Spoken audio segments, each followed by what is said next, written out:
महाराष्ट्रामध्ये नीट काउन्सिलिंगचे रजिस्ट्रेशन चालू झालेले आहे. ज्या विद्यार्थ्यांनी नीटची एक्झाम दिलेली आहे आणि त्यानंतर त्यांना मेडिकल सायन्स म्हणजेच एम-बी-बी-एस, बी-डी-एस किंवा आयुष आणि अलाइड कोर्सेसमध्ये ॲडमिशन घ्यायचं आहे, त्या विद्यार्थ्यांसाठी रजिस्ट्रेशन फॉर्म चालू झालेले आहेत. तर जे ग्रुप 1 आहे एम-बी-बी-एस, बी-डी-एस त्याचे रजिस्ट्रेशन फॉर्म चालू झालेले आहेत. तर तो रजिस्ट्रेशन फॉर्म म्हणजे सी-ई-टी सेलवर तर रजिस्ट्रेशन फॉर्म कसा फिल करायचा आहे त्याबद्दल आपण या व्हिडिओमध्ये आज बघणार आहोत. मी ए टू झेड सर्व इन्फॉर्मेशन रजिस्ट्रेशन लॉग इन पासून न्यू रजिस्ट्रेशन पासून तर लास्ट डॉक्युमेंट अपलोड होईपर्यंत तुमची PDF डाउनलोड होईपर्यंत सर्व स्टेप्स या व्हिडिओमध्ये मी तुम्हाला सांगणार आहे आणि कसा तुम्हाला फॉर्म भरायचा आहे जेणेकरून तुम्हाला काही अडचणी येणार नाहीत. तर या सर्व स्टेप्स या व्हिडिओमध्ये मी शेअर केलेल्या आहेत आणि एक फॉर्म सुद्धा तुम्हाला भरून दाखवलेला आहे. त्यामध्ये तुमच्या सगळ्या क्वेरीज असतील किंवा डाऊट्स असतील ते सर्व या व्हिडिओमध्ये कव्हर होतील. तर फक्त व्हिडिओला फॉलो करा. स्टेप वाईज तुम्हाला सर्व इन्फॉर्मेशन मिळून जाईल. काही घाबरून जाण्याची गरज नाही. खूप इझी प्रोसेस आहे. ही इझी प्रोसेस हे स्टेप्स तुम्ही फॉलो केले तर तुमचा फॉर्म एक हार्डली 15 ते 20 मिनिटामध्ये फिलअप होईल. पण हा फॉर्म फिलअप करताना तुम्ही मोस्टली डेस्कटॉप किंवा लॅपटॉपवर फिलअप करा. मोबाईलवर फॉर्म फिलअप करू नका, कारण भरपूर साऱ्या गोष्टी डेस्कटॉप स्क्रीनवर दिसत, मोबाईल स्क्रीनवर हाईड होतात. त्यामुळे तुमचा फॉर्म चुकण्याची शक्यता असते. त्यामुळे डेस्कटॉप किंवा लॅपटॉपवरच फिलअप करा. चला तर व्हिडिओला सुरुवात करूया. मी डॉक्टर अभिजित. जर तुम्ही चॅनलवर नवीन असाल तर चॅनलला सबस्क्राईब नक्की करा. तुम्हाला मेडिकल काउन्सिलिंग रिलेटेड सर्व अपडेट्स टेलिग्राम चॅनलवर फ्री ऑफ कॉस्ट मिळून जातील. तिथे तुम्ही जॉईन करू शकता. लिंक तुम्हाला डिस्क्रिप्शनमध्ये प्रोव्हाइड केलेली आहे. आणि यूट्यूबवर तुम्हाला सर्व अपडेट्स आणि इन्फॉर्मेशन, काउन्सिलिंग प्रोसेस सर्व इन्फॉर्मेशन तुम्हाला मिळून जाईल, कट ऑफ वगैरे. तर चॅनलला सबस्क्राईब नक्की करा. चला step wise registration form fill up करूया. त्यानंतर तुम्हाला ऑफिशियल वेबसाईटवर यायचं आहे सी-ई-टी सेलच्या. तिथे जाऊन तुम्हाला इयर सिलेक्ट करायचं आहे. कॅप राऊंडमध्ये 2026-27 नेक्स्ट इयर असेल तर नेक्स्ट इयर तुमचं सिलेक्ट करायचं आहे.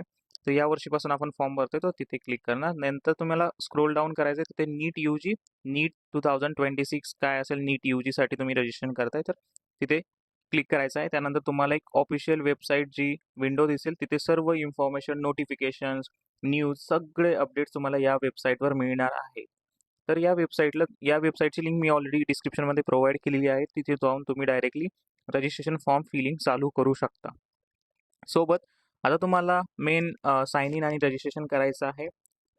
त्यानंतर तुम्हाला या विंडोमध्ये मेन साइन इन ज्या विद्यार्थ्यांनी ऑलरेडी रजिस्ट्रेशन केलेलं आहे, मीन्स रजिस्टर केलेलं आहे यावर्षी, तर त्या विद्यार्थ्यांना गरज नाही, ते डायरेक्टली साइन इन करू शकता. बट जे नवीन विद्यार्थी आहेत त्यांना रजिस्ट्रेशन करणं कंपल्सरी आहे.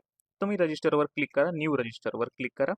ज्या वर्षीसाठी तुम्ही रजिस्ट्रेशन करताय त्या वर्षीसाठी तुम्हाला नवीन रजिस्ट्रेशन करावं लागणार आहे. जे स्टार मार्क केलेले आहे ते सगळे रिक्वायर्ड फील्ड आहे, ते तुम्हाला कंपल्सरी फिलअप करायचे आहेत.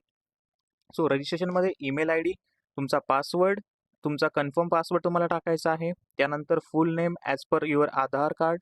आधार कार्डवर जसं नाव आहे तसं टाका. भरपूर साऱ्या विद्यार्थ्यांचा प्रॉब्लेम येतोय, त्यांचं नाव सुरुवातीपासून चालू झालंय किंवा आडनावापासून चालू झालंय. काही प्रॉब्लेम नाही, जसं आधारवर आहे तसं सेम टू सेम तुम्हाला इथे टाकायचं आहे. त्यानंतर व्हेरीफाय करा. त्यानंतर एक तुम्हाला ईमेल व्हेरिफिकेशनचं एक पॉपअप विंडो येईल. तर या विंडोमध्ये तुम्हाला इथे सर्व डिटेलमध्ये त्यांनी मेन्शन केलेलं आहे. जो बी तुमचा ईमेल असेल त्यावर सगळे डिटेल येतील. म्हणजे जसं नोटिफिकेशन असेल, तुमचं राऊंड वाईज जे first round, second round, CAP राऊंडचं सगळी डिटेल इन्फॉर्मेशन किंवा अपडेट्स तुम्हाला तुमच्या ईमेलवर मिळणार आहेत. तर त्यामुळे ईमेल ID व्यवस्थित द्या, जो जो जेणेकरून तो ईमेल ID तुम्ही देणार आहात त्याच्यावर तुम्हाला नेक्स्ट अपडेट येतील आणि तुम्ही त्याने लॉग इन सुद्धा करायचं आहे तुम्हाला चॉईस फिलिंग करण्यासाठी. ज्यावेळेस ईमेल ID येईल तिथे जाऊन तुम्हाला व्हेरीफाय करायचं आहे. व्हेरीफाय केल्यानंतर click here to relog in. Verify केल्यानंतर तुम्हाला पुन्हा लॉग इन करायचं आहे. त्याआधी तुम्हाला एक विंडो येईल, प्रोसीड टू डिजिलॉकर. तर डिजिलॉकरमध्ये तुम्हाला आधार कार्ड आणि तुमचं अपार ID बनवणं गरजेचं आहे. आधार कार्ड ऑलरेडी सगळ्यांकडे आहे. अपार ID कसा बनवायचा एक छोटासा व्हिडिओ तुम्ही यूट्यूबवर देखील बघू शकता. तुमच्या मोबाईलमध्ये डिजिलॉकरचा ॲप आहे. तिथे जाऊन तुम्ही अपार ID बनवू शकता इझिली. सर्च करा डिजिलॉकरमध्ये अपार ID बनवण्यासाठी. अपार ID एक 5 मिनिटाची पण प्रोसेस नाही आहे. तेवढी करून तुम्ही अपार ID जनरेट करू शकता किंवा तुमचा अपार ID डॉक्युमेंट्स बनवू शकता. कारण अपार ID आपल्याला डॉक्युमेंट्स अपलोड करायच्या वेळेस लागणार आहे. सो त्यानंतर तुम्ही अपार IDवर क्लिक केलं, तुम्हाला साइन अप करावं लागेल आधार कार्डने तुमचं डिजिलॉकरमधून. तर आधार कार्ड तुम्हाला इथे टाकावं लागेल. आधार कार्ड टाकल्यानंतर तुम्हाला नेक्स्टवर क्लिक करायचं आहे. नेक्स्टवर क्लिक केल्यानंतर तुमच्यासमोर अजून एक विंडो येईल, जिथे तुम्हाला OTP विचारला जाईल. तर त्या OTPमध्ये जो तुमचा मोबाईल नंबर लिंक असेल, तो मोबाईल नंबरवर तुम्हाला OTP येईल. तो OTP तुम्हाला इथे कंप्लीट व्हेरिफिकेशनमध्ये टाकायचा आहे. त्यानंतरच तुमचं व्हेरिफिकेशन होणार आहे. तर OTP टाकल्यानंतर सबमिटवर क्लिक करायचं आहे. सबमिटवर क्लिक केल्यानंतर जो काही OTP तुम्हाला तुमच्या मोबाईलवर येईल तो टाकायचा आहे आणि त्याच्यानंतर तुम्ही सबमिट करायचं आहे. त्या सबमिट केल्यानंतर तुमच्यासमोर अजून एक विंडो ओपन होईल, जिथे तुम्हाला 2 डॉक्युमेंट्ससाठी अपार आयडी आणि आधार कार्डवर क्लिक करायचं आहे. मीन्स चेकबॉक्सला टिक करायचं आहे. सो ते टिक केल्यानंतर तुम्हाला अलो फॉर युअर डॉक्युमेंट्स, म्हणजे जे डॉक्युमेंट्स तुम्ही दिलेले आहेत ते तुम्हाला अलो करायचे आहे. ते तुम्ही ॲक्सेस देऊ शकता तुमच्या डॉक्युमेंट्सचं, जे 2 अपार आयडी आणि आधार कार्ड. तर डिजिलॉकर रिडायरेक्ट होईल, प्रोसेसिंग युअर रिक्वेस्ट आणि कंटिन्यू वर तुम्हाला क्लिक करायचं आहे. त्यानंतर तुमचं डॉक्युमेंट शेअर जे आहे ते सक्सेसफुली होईल. त्यानंतर नेक्स्ट तुम्हाला आता मेन इम्पॉर्टंट आहे तुमचं, आता तुम्हाला रजिस्ट्रेशन कंप्लीट करायचं आहे. त्यानंतर तुमच्यासमोर एक विंडो ओपन होईल, तिथे तुमचं नाव असेल, आधार कार्डवर जे नाव आहे ते ऑलरेडी जसं आहे तसं येईल. त्यानंतर तुमचं डेट ऑफ बर्थ येईल आधारवर जी आहे ती. त्यानंतर आधार आय डी आणि आधार आय डी नंतर तुमचा अपार आय डी तुम्हाला इथे खाली मेन्शन करायचा आहे. त्यानंतर मोबाईल नंबर, सर्व डिटेल्स तुम्हाला इथे फिलअप करायचे आहे. तुमचा अपार आय डी, मोबाईल नंबर जो तुम्ही बनवला आहे. त्यानंतर तुमचं फादर नेममध्ये फक्त वडिलांचं नाव टाकायचं आहे, पूर्ण नाव नाही टाकायचं आहे, फक्त फादर नेम. ओके.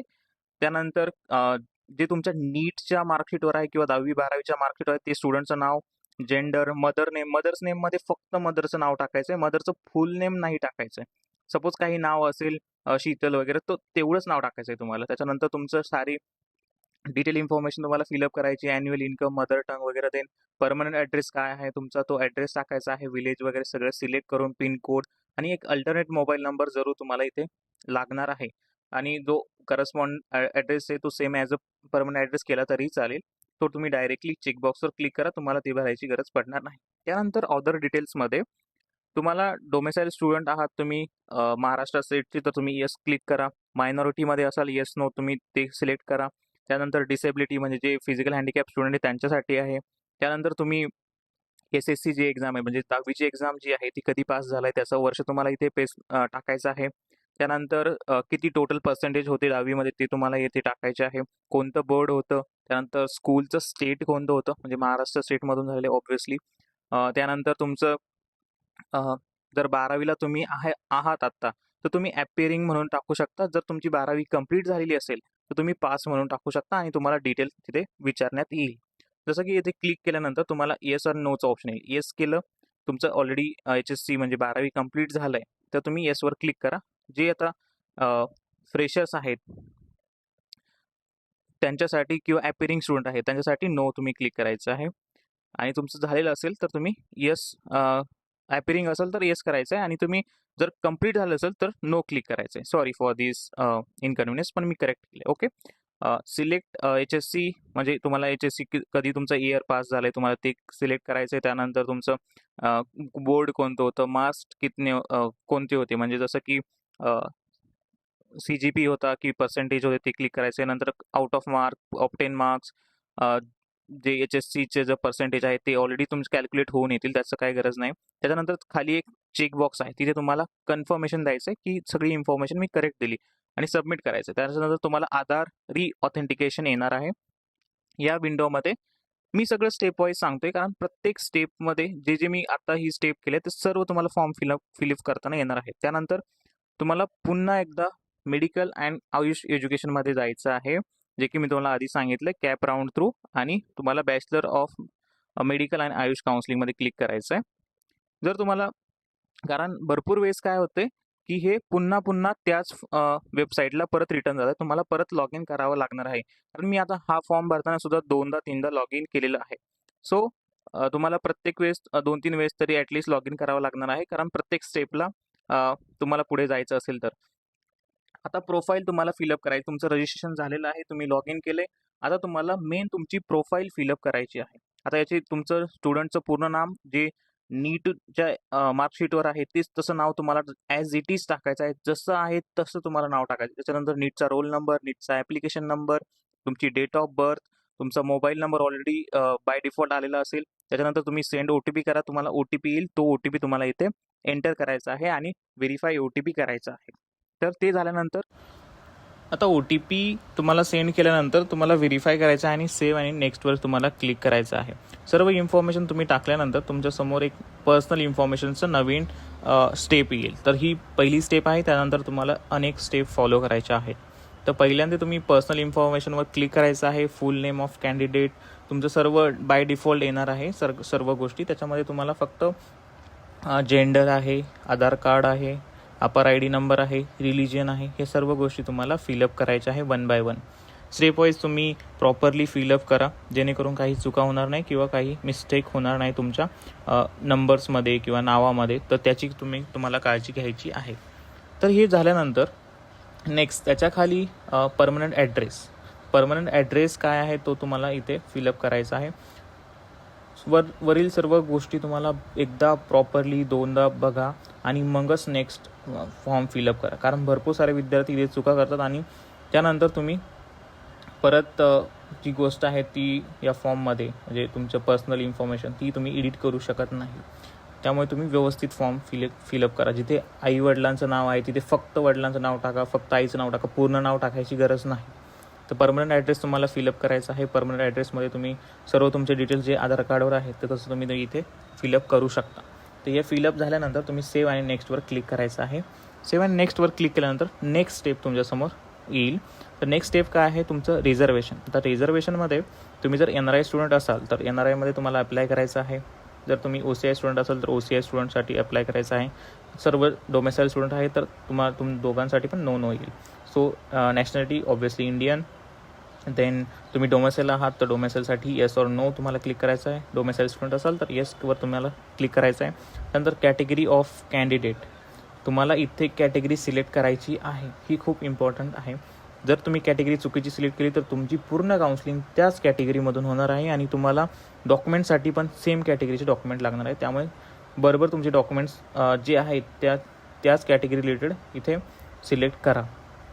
इथे सिलेक्ट केल्यानंतर त्याच्यानंतर तुम्हाला आहे सब कॅटेगरी. म्हणजे जर सपोज OBC कॅटेगरीमध्ये आहे तर त्याच्यामध्ये पण खूप साऱ्या सब कॅटेगरी आहेत. सपोज ओपन टाकलं आहे तुम्ही तर त्याच्यामध्ये पण सब कॅटेगरी आहेत.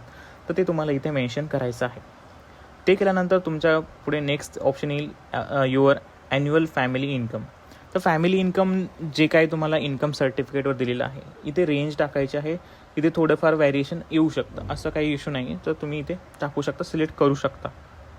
देन नेक्स्ट तुम्हाला आहे तुमचं कास्ट सर्टिफिकेट, NCL आणि व्हॅलिडिटी सर्टिफिकेट. तर ह्या सर्व गोष्टी तुम्हाला इथे टाकायच्या आहेत जेणेकरून तुम्हाला सर्व तुमचे जे डॉक्युमेंट्स आहेत सपोज जे NCL आहे किंवा कास्ट सर्टिफिकेट आहे तिथे अवेलेबल आणि नॉन अवेलेबलचा ऑप्शन आहे. तर अवेलेबलवर तुम्हाला क्लिक करायचं आहे. कास्ट सर्टिफिकेट आणि NCL मॅन्डेटरी आहे आणि कास्ट व्हॅलिडिटी तुम्हाला नसेल तरी चालेल. तुमची जी पावती आहे कास्ट व्हॅलिडिटीसाठी जे आपण पावती मिळते आपल्याला तर ती तुम्ही इथे टाकू शकता.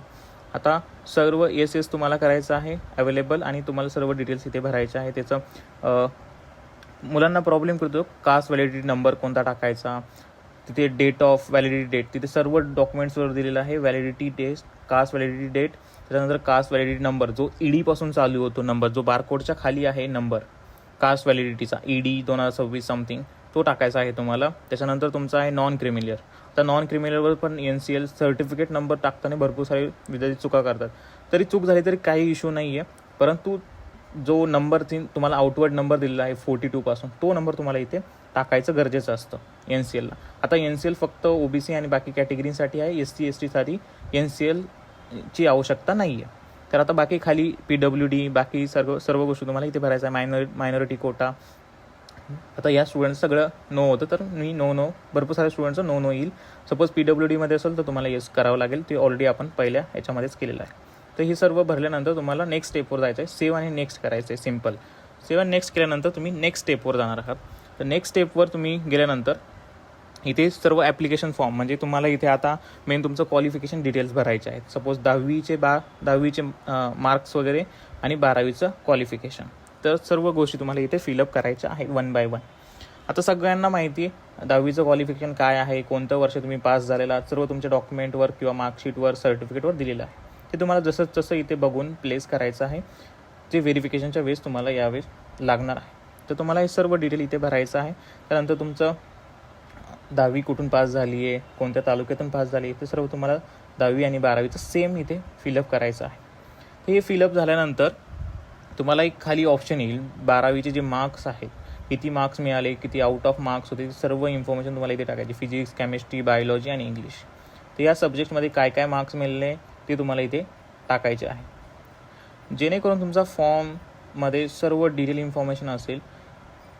तर तुम्हाला जे तुम्ही मार्कशीटवर आहे ते सर्व तुम्हाला जसं आहे तसंच इथे प्लेस करायचं आहे. काही इथे रॉकेट सायन्स नाही आहे, काही इथे चुका करायची गरज नाही. तर जे इन्फॉर्मेशन मी सांगितली तशी तुम्हाला इथे भरायची आहे. त्याच्यानंतर तुमचं HSC 12वीचे पूर्ण मार्क्स, 12वीचे पूर्ण टक्के ते ऑलरेडी कॅल्क्युलेट होऊन येईल. सेव्ह अँड नेक्स्ट करायचं आहे. तुमचा डाटा ऑटोमॅटिकली सबमिट होईल. त्याच्यानंतर आहे स्पेसिफाईड रिझर्वेशन. आता स्पेसिफाईड रिझर्वेशनमध्ये तुमच्याकडे 5 कॅटेगरी आहेत. स्पेसिफायमध्ये डिफेन्सच्या 3, कर्नाटका महाराष्ट्र बॉर्डर, त्यानंतर हिली एरिया. आता हे 5मध्ये तुम्हाला जर अप्लाय करायचं असेल, कोणी स्टुडंट असेल त्यांनी इथे क्लिक करा. जर नसेल तर त्यांनी ननवर क्लिक करायचं आहे. तर जर असेल तर तुम्हाला त्याचं सर्टिफिकेट लागणार आहे, त्याचं पण काळजी घ्या. तर ननवर क्लिक केलं आहे आणि सेव्ह अँड नेक्स्टवर क्लिक करायचं आहे. तर आपल्यापुढे आता नवीन स्टेप येईल. तर सेव्ह अँड नेक्स्ट केल्यानंतर वेबसाईट थोडीशी लॅग करते, पण एक डेस्कटॉपवर तुम्ही भरत असाल तर व्यवस्थित एक फ्लोमध्ये तुम्हाला स्टेप वाईज भरता येईल. मोबाईलवर भरू नका. त्याच्यानंतर सेव्ह अँड नेक्स्ट केल्यानंतर आता जे सेशन चालू आहे MBBS आणि BDS group 1, group A, group B आणि ग्रुप C. ग्रुप Bमध्ये आयुष काउन्सिलिंग असते आणि ग्रुप Cमध्ये जे अलाइड कोर्सेस असतात, BPTH, BOTH वाले, ते सगळे त्याच्यामध्ये येतील. आता इथे खूप महत्त्वाचं आहे ॲप्लिकेशन फी. आता स्टेट कोट्यासाठी 1000 रुपीज फी आहे. ओनली इन्स्टिट्यूट कोट्यासाठी 5000 फी आहे. जर दोन्ही पाहिजे असेल तर 6000 तुम्हाला फी पे करावी लागणार आहे.